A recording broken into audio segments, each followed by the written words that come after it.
گرامی قدر، اللہ پاک نے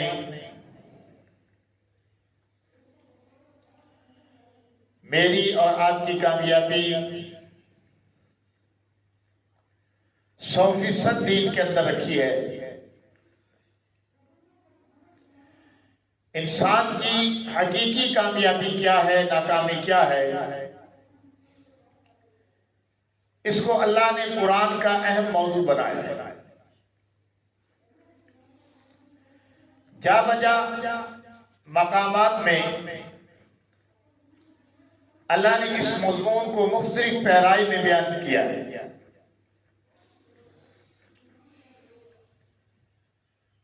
قرآن مجید کی سب سے چھوٹی سورہ مبارکہ جس میں 3 آیتیں ہیں، یہ سورۃ العصر ہے۔ مختصر ترین سورہ کے اندر کامیابی کا پورا لائحہ عمل اللہ نے اس سورہ میں بیان کر دیا ہے۔ اگر یوں کہوں تو بے جانا ہوگا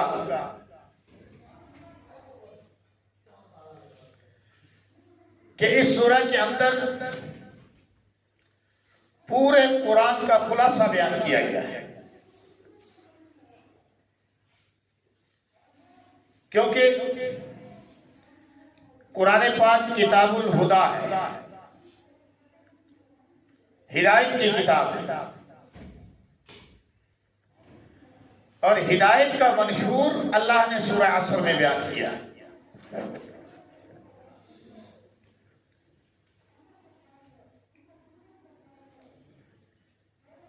صحابہ کرام رضوان اللہ اجمعین اس سورہ مبارکہ کی اہمیت کو سمجھتے تھے اور اس میں بیان کردہ مضامین کی اہمیت کو جانتے تھے۔ کیوں نہ جانتے؟ کیونکہ وہ نبی علیہ السلام کے امام الانبیاء کے ڈائریکٹ شاگرد تھے۔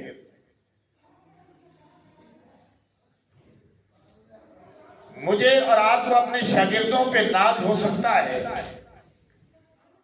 اور امام الانبیاء کو اپنے شاگردوں پہ ناز کیوں نہ ہوتا؟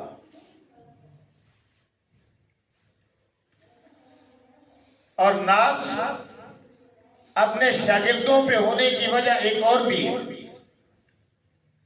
وہ یہ کہ اللہ نے اصحاب پاک مصطفیٰ کی مدح کو، اصحاب مصطفیٰ کی صفات کو قرآن میں بیان کیا ہے۔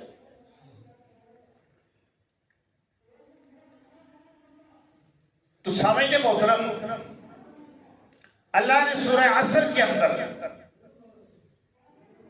بڑے ہی مؤثر، صاف، آسان، شستہ الفاظ کے اندر انسان کی کامیابی یا ناکامی کا نقشہ کھینچا ہے۔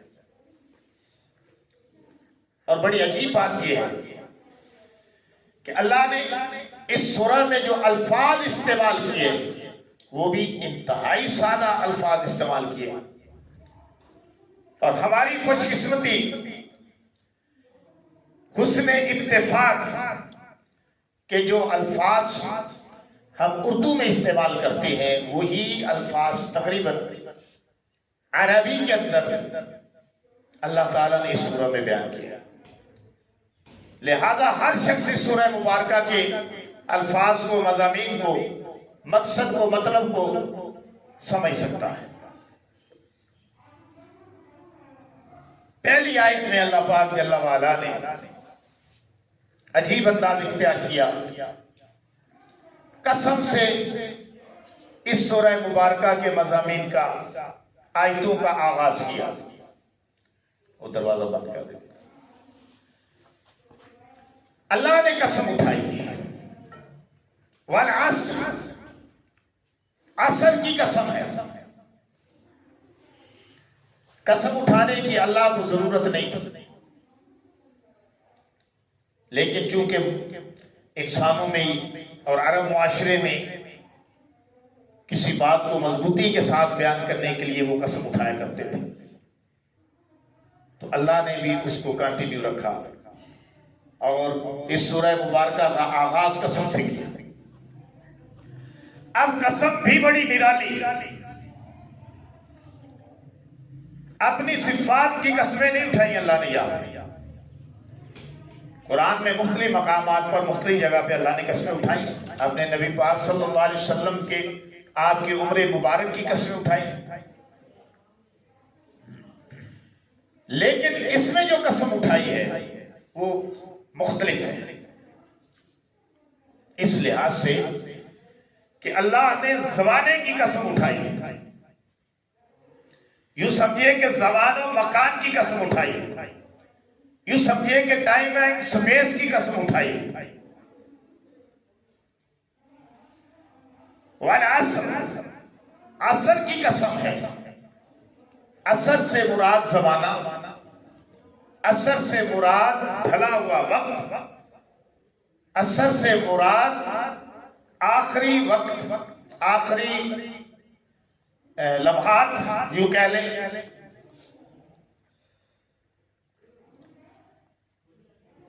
تو اس قسم سے اللہ کی مراد یہ کہ آخری وقت چل رہا ہے،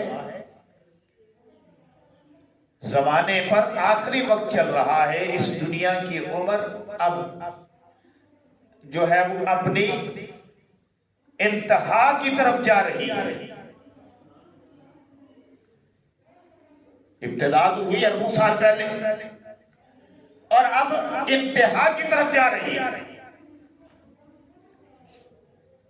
یہ قسم اللہ نے سابقہ انبیاء پر نازل شدہ کتاب میں نہیں اٹھائی،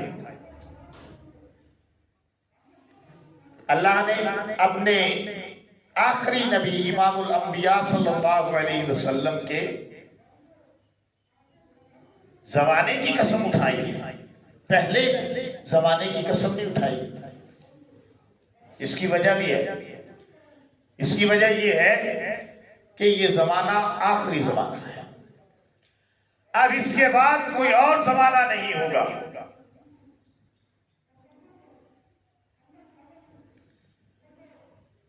انسان جب بڑھاپے کو پہنچتا ہے، 70 80 90 سال کا ہو جاتا ہے، تو ہم کہتے ہیں کہ یہ اس کا آخری وقت ہے، اس کا آخری ٹائم چل رہا ہے، آخری پیریڈ چل رہا ہے، زندگی کے آخری سال چل رہے ہیں، آخری ایام چل رہے ہیں۔ اسی طرح یہ زمانہ جب شروع ہوا تھا، یہ دنیا جب شروع ہوئی تھی، اب اس کا آخری وقت چل رہا ہے۔ پتہ چلا کہ اس کے بعد اب قیامت ہی ہے، اور حضور علیہ السلام پہ نازل شدہ کتاب میں اس کی قسم اٹھائی تو پتہ چلا کہ یہ آخری کتاب ہے، اور حضور صلی اللہ علیہ وسلم پر یہ وحی نازل ہوئی تو پتہ چلا کہ آپ کی نبوت آخری نبوت ہے، یہ زمانہ آخری ہے، آپ پر کتاب آخری ہے، آپ کی نبوت آخری ہے۔ اللہ تعالیٰ نے نبوت کا دروازہ بند کر دیا ہے اور محمد رسول اللہ صلی اللہ علیہ وسلم کو خاتم الانبیاء کا تاج پہنا دیا، اب آپ کے بعد کوئی نبی نہیں۔ عصر کی قسم میں یہ سب راز پوشیدہ، تو اللہ نے قسم اٹھا کر ایک بات سمجھائی، وہ یہ کہ اس دنیا پہ زمانے آئے اور گزر گئے، زمانے آئے بھی اور گزر گئے، زمانہ اس پر گواہ ہے کہ انسان خسارے میں، وقت ٹائم اس پر گواہ ہے کہ انسان خسارے میں۔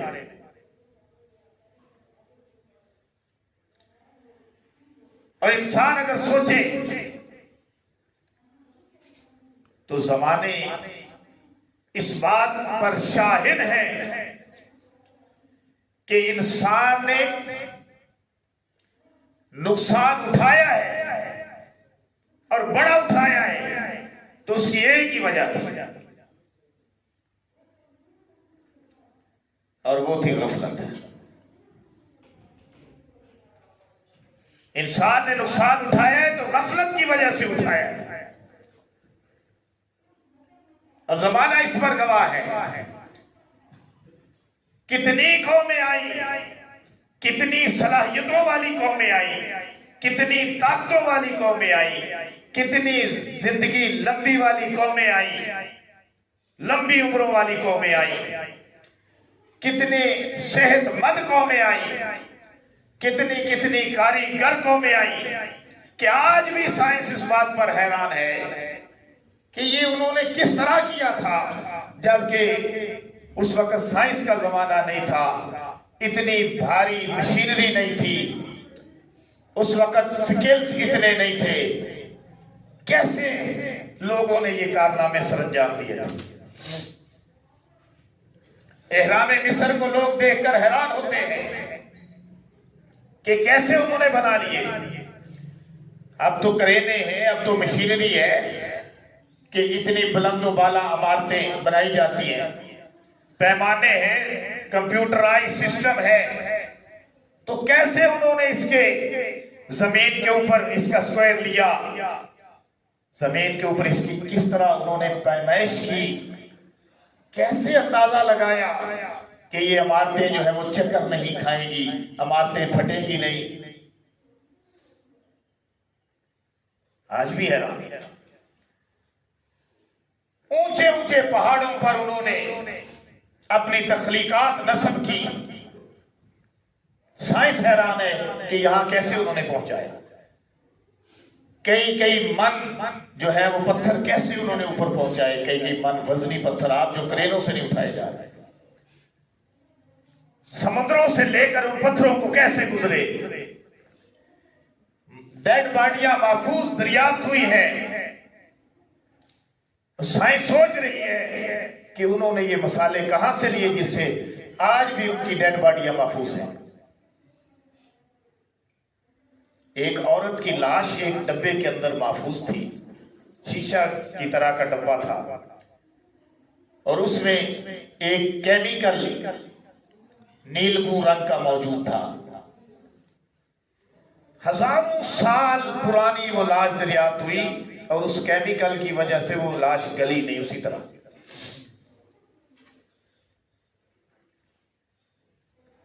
ایسی صلاحیتوں والے لوگ، ایسے حسین و جمیل لوگ، شان و شوکت والے لوگ، کئی ملکوں پر بادشاہیاں کرنے والے بادشاہ، وزراء عقل مند، پہلوان تنومند کہاں گئے؟ موت نے چھوڑا کسرا نہ دارا، سکندر صفاتے بھی اس سے ہارا. جگہ جی لگانے کی دنیا نہیں ہے، یہ عبرت کی جا ہے تماشا نہیں. آج بھی عبرت کے ہر سو نمونے موجود ہیں، عبرت کے ہیں موجود ہر سو نمونے، مگر تجھے اندھا کیا رنگ و بو نے. تو انسان جو ہے وہ غفلت کی چادر اس نے اوڑھی ہوئی ہے. زمانہ صدیوں پر محیط ہے، اور زمانہ اس بات پر گواہ ہے کہ انسان اگر اس نے خسارے کا سودا کیا ہے تو اپنی غفلت کی بنا پر کیا ہے. بنیادی چیز غفلت. اس لیے اللہ نے پہلے نفع نہیں بتایا، پہلے خسارے والا مسئلہ سمجھایا. وَالْعَصْرِ إِنَّ الْإِنسَانَ لَفِي خُسْرٍ، عصر کی قسم ہے کہ انسان خسارے میں ہے.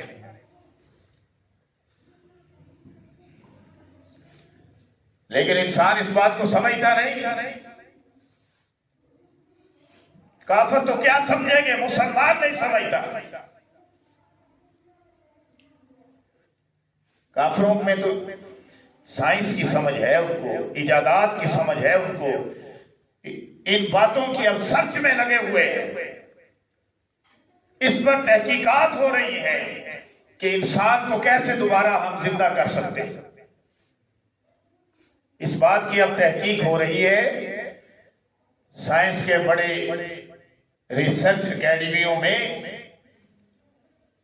کہ انسان کو دوبارہ کیا زندگی دی جا سکتی ہے کہ نہیں. امریکہ نے ایک ادارہ قائم کیا سائنس کا. اس میں مرنے سے پہلے کوئی آدمی اپنی چوائس سے، اپنے شوق سے فارم پر کر دے تو اس ادارے کو اطلاع کر دی جاتی ہے کہ فلاں بندے نے اپنی ڈیڈ باڈی کو آپ کے لیے وقف کر دیا ہے، تو وہ محکمہ وہاں پہنچ جاتا ہے. مرنے کے بعد فوری طور پر اسے 1 گھنٹے کے اندر اس ریسرچ سینٹر میں اسے منتقل کر دیا جاتا ہے. اس کے جسم کا سارا خون نکال لیا جاتا ہے اور وہاں کیمیکل بھر دیا جاتا ہے. پھر بڑے بڑے کنٹینر سے بنائے ہوئے ہیں، جیسے یہ ہم جو ہے یہ گندم رکھنے کے لیے بنا لیتے ہیں نا دانوں والے بڑولے سے، ایسے کنٹینر ہیں اور ان میں پاورفل اے سی لگائے ہوئے، اتنے پاورفل اے سی کہ منفی 50 60 70 درجے تک نیچے جو ہے وہ منفی 60 70 درجے تک اس میں ٹھنڈک ہے. ادھر ان ڈیڈ باڈیوں کو محفوظ کر رہے ہیں. 300 سے زیادہ ڈیڈ باڈیاں محفوظ ہیں اور تقریباً 40-50 انسانی باڈی میں جو سر ہے، سر محفوظ کیے کہ کبھی ہماری تجربہ گاہوں میں یہ بات پایا تکمیل تک پہنچ جائے کہ ہم ان کو دوبارہ زندہ کر سکیں، اس پر تجربات کرنے ان ڈیڈ باڈیوں پر. لیکن میرا یہ خیال ہے ایک ادنا قرآن و حدیث کا طالب علم ہونے کی بنا پر کہ سائنس پر کبھی وہ وقت نہیں آ سکتا کہ انسان کے مردہ جسم میں دوبارہ اس میں کوئی ایسی چیز ڈالیں کہ وہ زندہ ہو جائے. چیز میں نے کہا کوئی چیز ڈالے، روح تو ڈال ہی سکتے، اس پہ تو میں آ رہا ہوں نا بعد میں. کبھی یہ سائنس پر وقت نہیں آ سکتا. ٹکریں مار مار کے مر جائیں گے، یہ تجربات کر کر کے رہ جائیں گے، لیکن سائنس پر کبھی یہ وقت نہیں آئے گا کہ انسان کو دوبارہ زندہ کر سکے، کیونکہ یہ اللہ کا نظام ہے.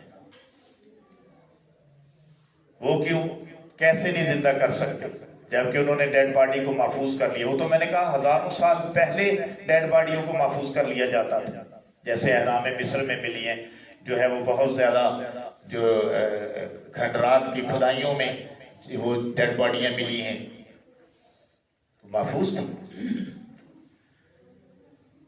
وہ تو اب سائنس جدید طریقے سے ان کو محفوظ کر رہی ہے، لیکن وہ ڈیڈ باڈیوں کو ہی محفوظ کریں گے.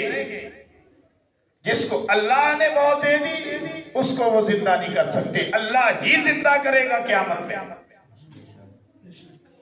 یہ ایک تو ایمان کی بات ہے نا، ہمارا ایمان ہے.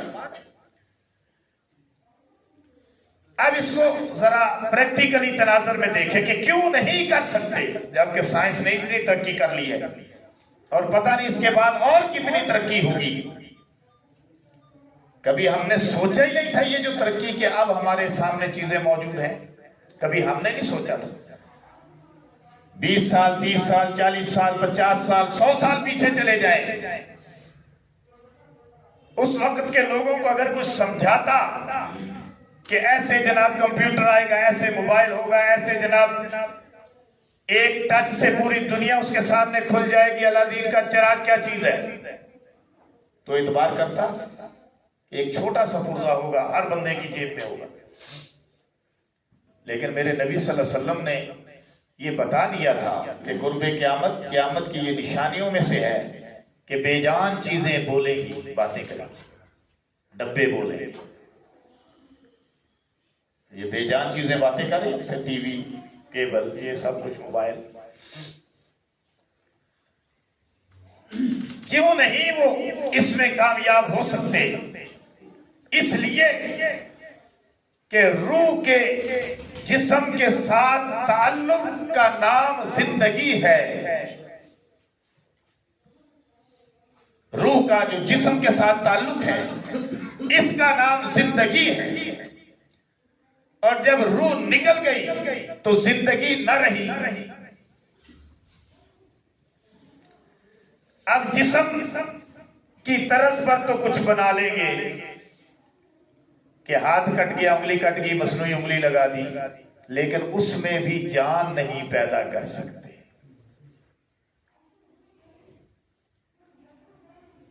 یہ جو ہماری باڈی میں اللہ نے صلاحیتیں رکھی ہیں، سوچنے کی صلاحیت، سمجھنے کی صلاحیت، دیکھنے کی صلاحیت، محسوس کرنے کی صلاحیت، حواس خمسہ جو ہے چکھنے کی صلاحیت، جلد کے اندر جو صلاحیتیں رکھی ہیں کہ ٹھنڈے کو محسوس کرتا ہے، گرم کو محسوس کرتا ہے. اب آپ کو سردی لگ رہی ہے نا تو جسم کو لگتی ہے نا، پھر آپ کہتے ہیں سردی لگ رہی ہے. جب گرمی کی ہیٹ پہنچتی ہے تو آپ کہتے ہیں گرمی لگ رہی ہے. یہ جلد میں صلاحیتیں ہیں نا.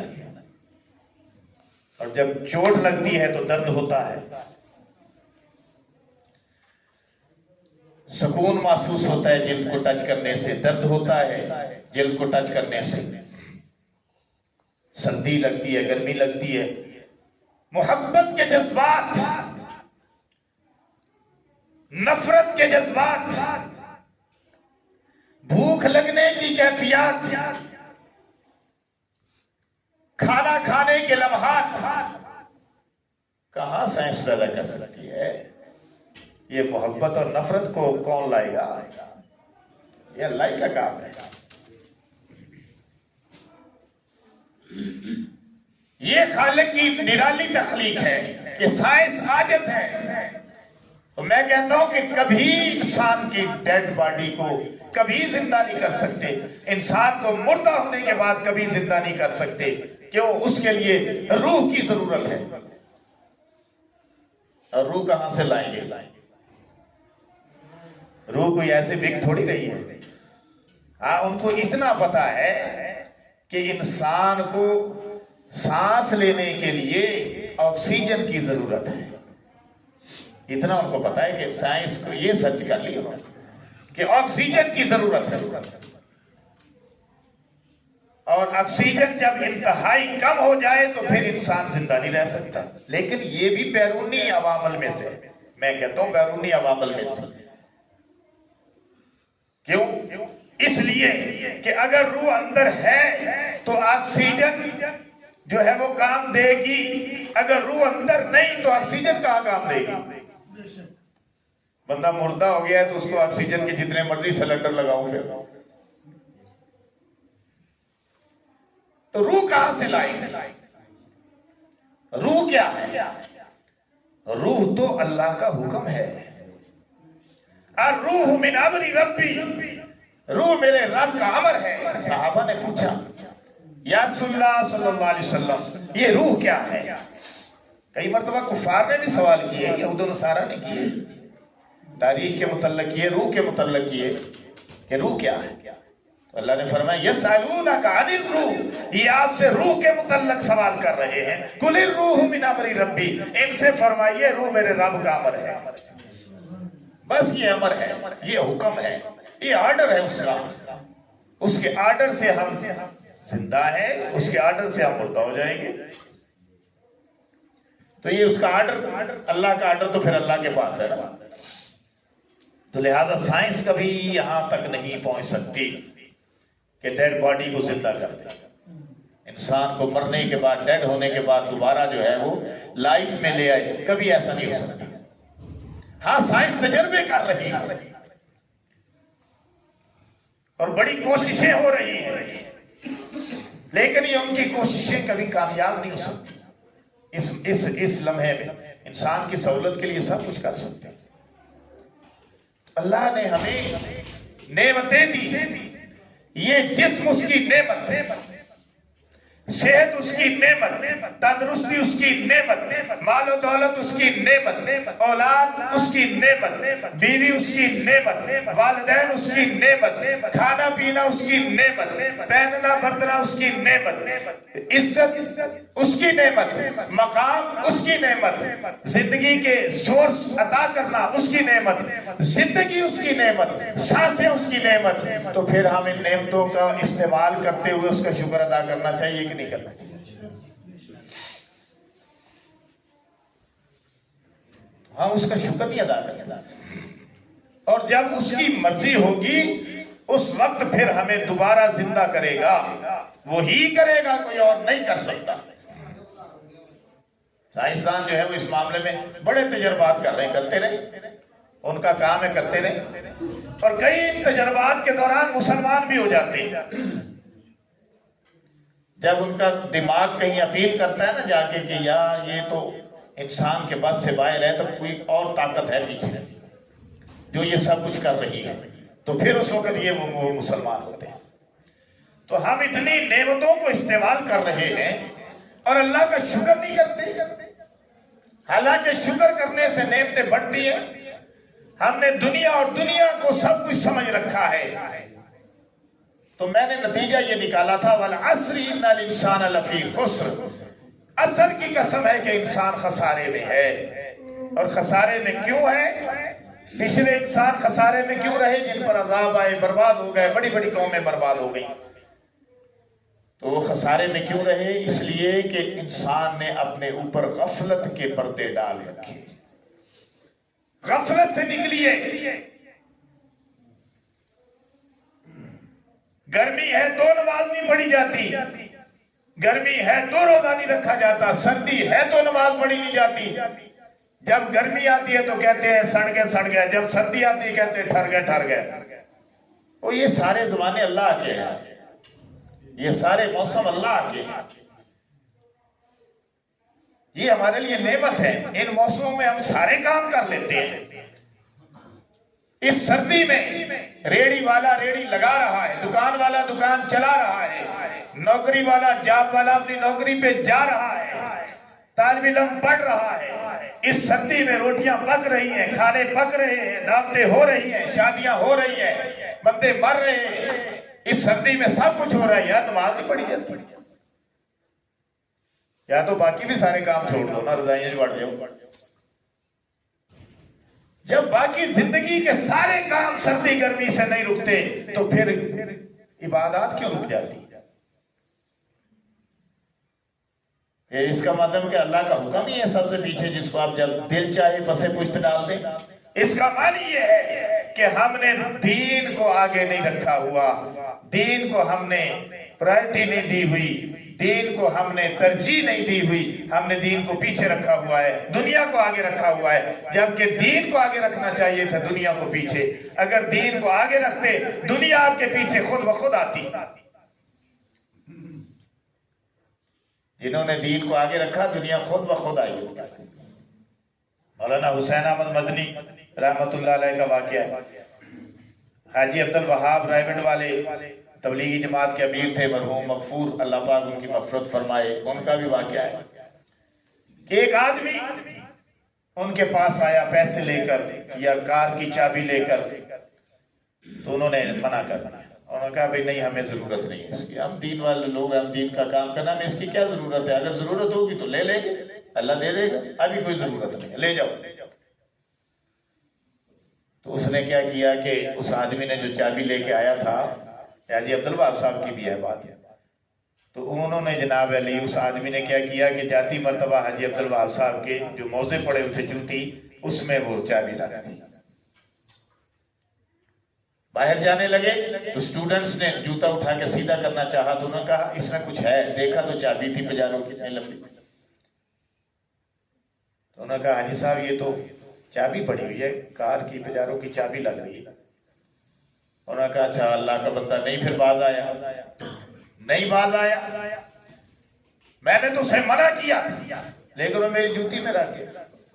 اس کے بعد جب بیان شروع کیا تو یہیں سے شروع کیا کہ جو اللہ کے دین کو اختیار کرتے ہیں اور اپنی زندگی کو دین کے لیے وقف کر دیتے ہیں، دنیا ان کی جوتی میں آتی ہے۔ اللہ پاک عمل کی توفیق عطا فرمائے۔